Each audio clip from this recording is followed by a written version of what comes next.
Hey, what's up everybody? Welcome back to my YouTube channel. My name is Tanel and yeah, happy 2019 to everybody out there.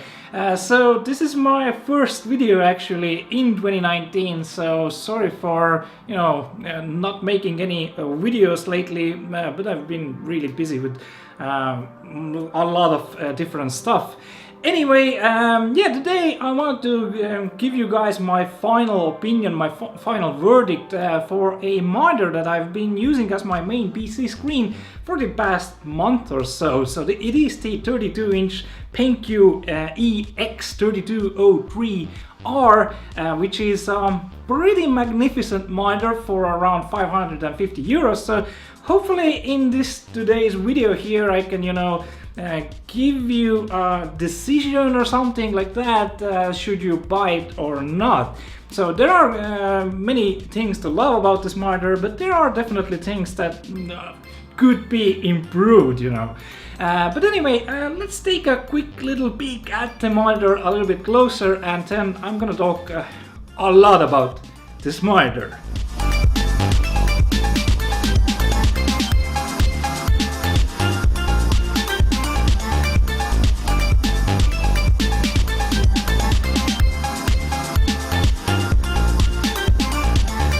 So as you can see, the monitor itself looks pretty decent. I mean, there's nothing maybe too special about it, but it definitely looks really good without the bezels. So it is a bezel-less design monitor. But anyway, where to begin with this monitor? Well, I did film a lot here, so I guess the unboxing experience, right? The box itself, I mean, was really nice. Everything was very neatly packaged, and I really loved the attention to detail here. I mean, the monitor itself was really well packaged, and it does come with some nice little extras like HDMI cables and even a USB Type-C cable. But here's the weird part: they included a DisplayPort to mini DisplayPort cable. I don't know about you guys, but when did you last see a mini DisplayPort output behind your video card? So that's kind of like a questionable decision. I would have loved, a regular DisplayPort cable there, but yep, it's a mini DisplayPort cable there. But it also does come with a neat little, cover to further cover the cable management behind the monitor, which is a pretty neat little decision there. And as you can see, the power supply unit also comes separate from the monitor, so it isn't integrated in the monitor, and it is a external power supply unit. I kinda would have loved to see a power supply, implemented inside the screen, but I guess, it makes the screen a lot more bulkier. But this screen is already kinda bulky, so I don't know. But, how's the overall look of the monitor? Well, it does look decent. There's not a lot going on for it, which is great for those who look for a minimalistic style. No RGB stuff either. It has a borderless design, as I mentioned earlier, although still not an LCD panel that could stretch the image to the very edges of the panel. So you still get the black bar at the edges of the screen. But I do still like it more than if a plastic cover piece would have been, covering all the edges. I do like that it has a cutout in the stand for the cables to pass through, but the only thing that kind of hurts the eye is the metal foot of the monitor, which is covered in plastic chrome.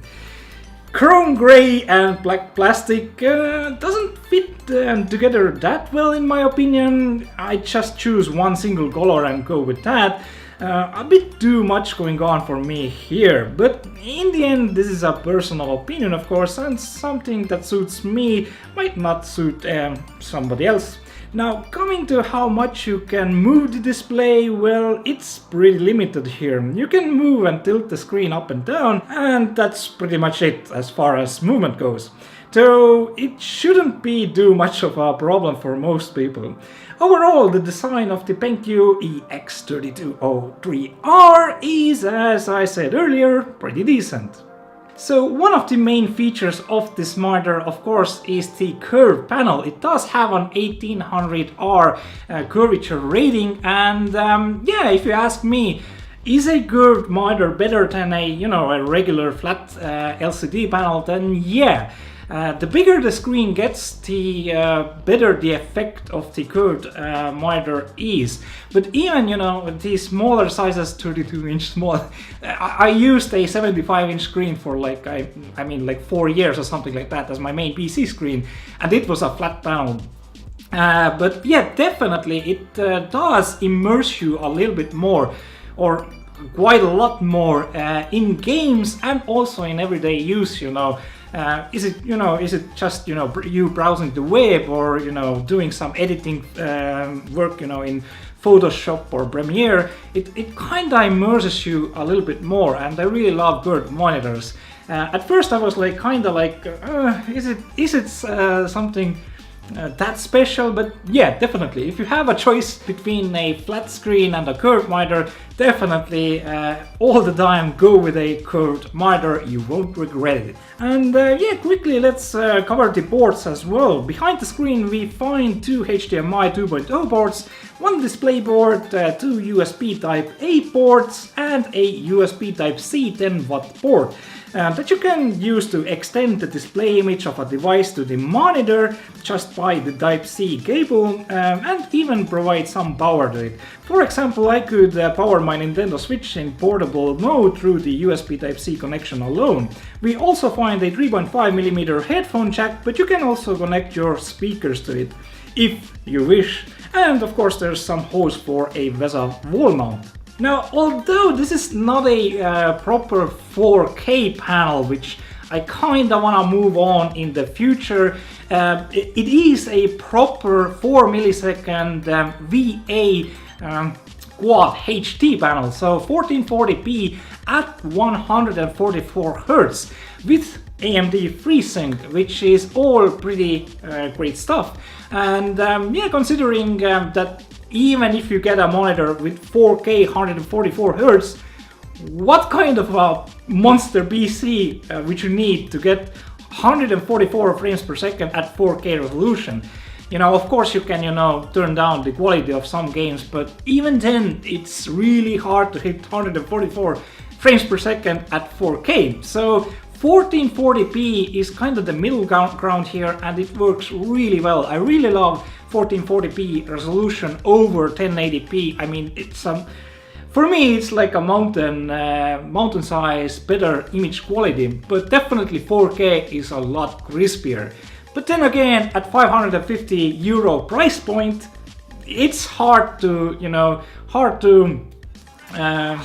argue. And of course, this display also comes with HDR.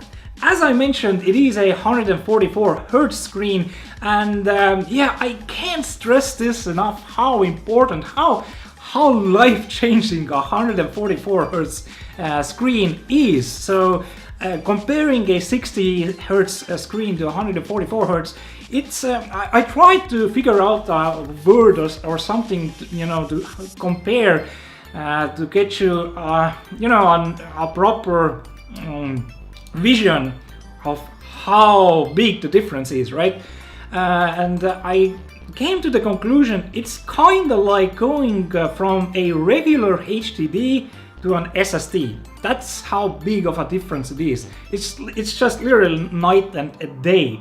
Of course, 60 Hz gaming, 60 FPS gaming is not bad, right? Yeah, really nice and smooth. But if you go to 144 Hz, it's like night and day. The mouse movement is so buttery smooth. In games, of course, right? Your games move really crispy if you achieve 144 frames per second. But even lower at lower frame rates, it's still better than 60 Hz panel.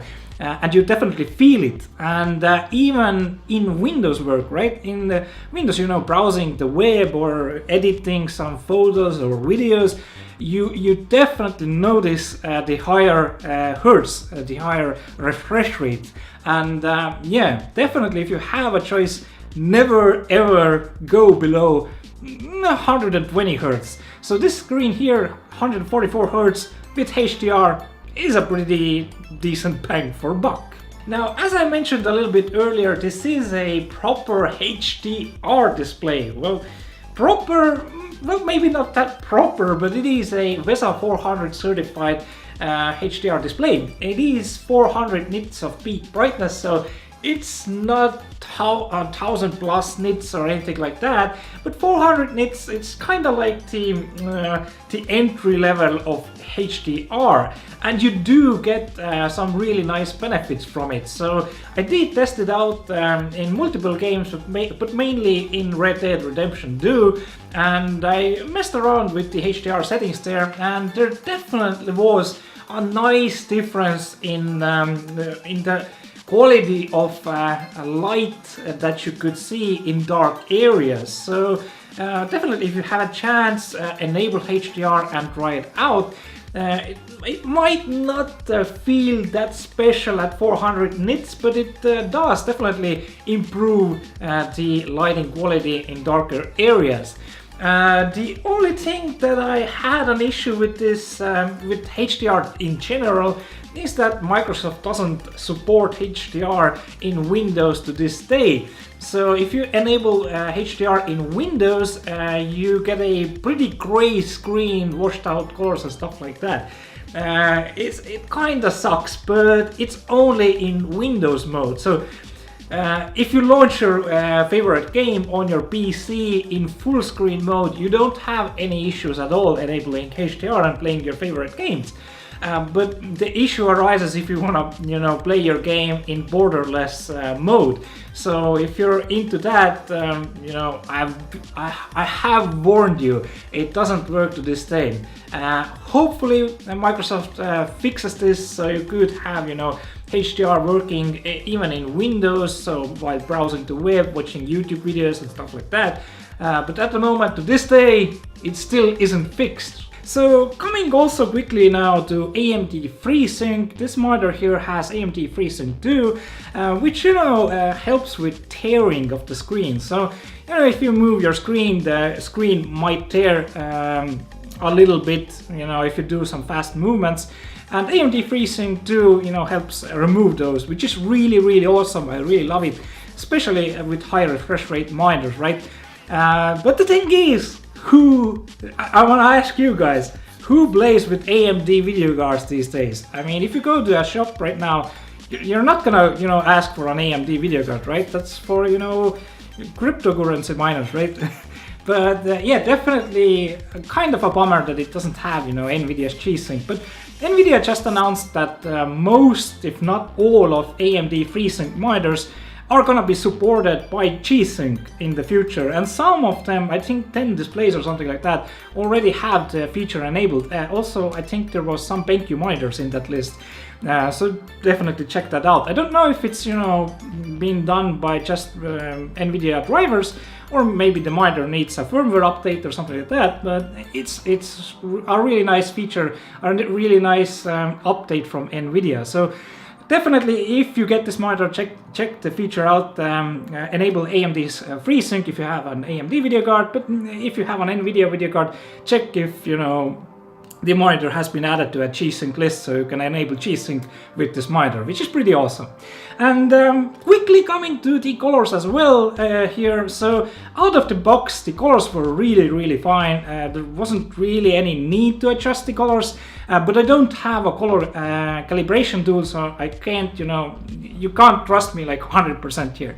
But I do, use my phone screen on iPhone 7 Plus, which I have, and iPhones have, the best color accuracy out of the box, so I kind of do my color calibration like that, open the same image and then try to adjust the both images, well, my PC image to be as exactly the same as my iPhone image, right? But yeah, the colors were totally fine. But if you have any issues at all, there's a ton of options in the menu to adjust. So coming to the menu, I guess. The menu is really rich in features, which I really, really love. I love displays that allow me to adjust almost everything, right? But the thing is that the menu navigation is painful. That's all I can say. The monitor has menu buttons beneath the screen, right? But it's really frustratingly hard to navigate with those buttons. I mean, okay, you don't, adjust your menus, your monitor, you don't go to the monitor menu every day, right? Just when you're setting it up, and I guess you're gonna, forget about the menu altogether for the rest of the time.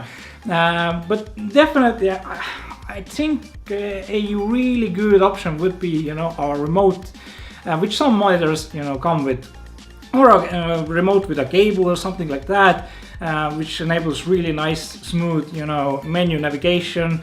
But the standard should be a joystick style button beneath on the back of the screen. These buttons do not work. But anyway, you can adjust everything in the menu really well, and there's a lot of different options to go through. You can even up your monitor's voltage to get a better response time from the monitor, so that's a really nice feature. But let's come to the actual main features of this monitor right now, which BENQ is really proud of, but in my opinion might need a little bit work. Which can be, I guess, really easily, updated via a future firmware update or something like that. What exactly I mean here, that's what I'm gonna talk right now. So, first of all, let's cover Brightness Intelligence Plus technology. So, this small notch that you see below the screen is actually a sensor which senses how bright your room is or dark your room is, and then adjusts, of course, brightness as to be the perfect brightness for your room or your environment. Now the thing is that I had to do issues with it. Well, I guess I fixed one of them, but one remained. So first of all, it adjusted also the color temperatures, which was really annoying because it made my screen a little bit, too warm. But I could fix it via adjusting low blue light levels, which this monitor also has. So you can adjust the low blue light setting, which is a really nice feature to save your eyes, less eye strain, I guess, if you're using the monitor in longer sessions. And if I adjusted, I guess, to level 4 or something, I didn't have any temperature issues of the monitor. But the main issue that I do have is that if I enable the Brightness Intelligence Plus technology, it dims down the display a little bit too much for my liking. So that was the only issue that I had. In bright daytime and in nighttime, it always adjusted it always dimmed the display a little bit too much. I mean, kind of like 30 to 40% too much that I, would have loved it to do. So yeah, maybe in the future you could, have more settings of it or something like that via a firmware update or something, never know. But yeah, I'm gonna be honest here, didn't really work for me. But definitely if you get this display, definitely try it out. Maybe it is for you straight out of the box. But yeah, hopefully they'll add some options in the menu, how strongly it adjusts the brightness. But it is a really nice feature, to save your eyes. Definitely if you're playing in longer sessions or using your PC for longer sessions. So a really nice little feature here. And yeah, some other quick little things that I want to cover here is the flicker-free technology, and of course, as I mentioned a little bit earlier, the BENQ's low blue light. Both of them together on one display helps you deal with eye irritation and fatigues, which can occur, when going on long use sessions. Might not sound that special, but they do help, and anything that can help your vision to stay healthy over the years without affecting, the monitor's quality is a win in my book. Now coming quickly to my light bleed and coasting / motion blur test with this monitor. Well, as you can see, it does have some bleeding going on, especially on the top and bottom part of the screen. The only time that I really noticed these were when, you know, a movie or a game transitioned from one screen to another, or if you're watching a movie and it, you know, has the black bars. The worst part for my panel was the right lower corner of the screen, and that really stuck out. And yeah, I mean, kinda bothered a lot when, you know, watching some, you know, TV shows. About coasting, motion blur, you can see some coasting going on in some circumstances. Like you see me here moving a window that has, you know, dark colors. I didn't really notice it while actually gaming though, and very rarely see it while browsing the web. On a darker page with white text or something like that. That was the only time that I, you know, noticed it. But coming to coasting quickly, there was absolutely no coasting to be seen anywhere, so that's a really nice thing to have, because my previous monitor that I had from another manufacturer had some insane coasting issues, which were just absolutely insane. So no coasting issues at all, but some light bleed, which is it's kind of the biggest thing, I guess, the biggest downside of this panel for me. So that kind of concludes my video review for this monitor, and yeah, I'm gonna give the BENQ EX3203R a decent 8.5 out of 10. It's a pretty nice package for 550 euros. With HDR 144 Hz, right? AMD Freesync, you know, a curved panel, a 4 millisecond VA panel, really nice colors. But the main, you know, the main negative thing for me for this particular panel here was the light bleed. And that really sticks out, you know, a lot of times, especially, you know, when I'm watching some TV shows or something like that, or movies. So yeah, not the perfect screen if you wanna, you know, watch movies or something like that. You know, the light bleed sticks out every freaking time if you have some black borders. So that's my main issue here. And yeah, that's kind of gonna be it for my video review. Hopefully you enjoyed my quick little review here. If you did, leave a comment down below, and if you have any questions, leave them down below. If you liked the video, hit that like button and subscribe maybe, and I'll be seeing you soon, guys. So, ciao for now.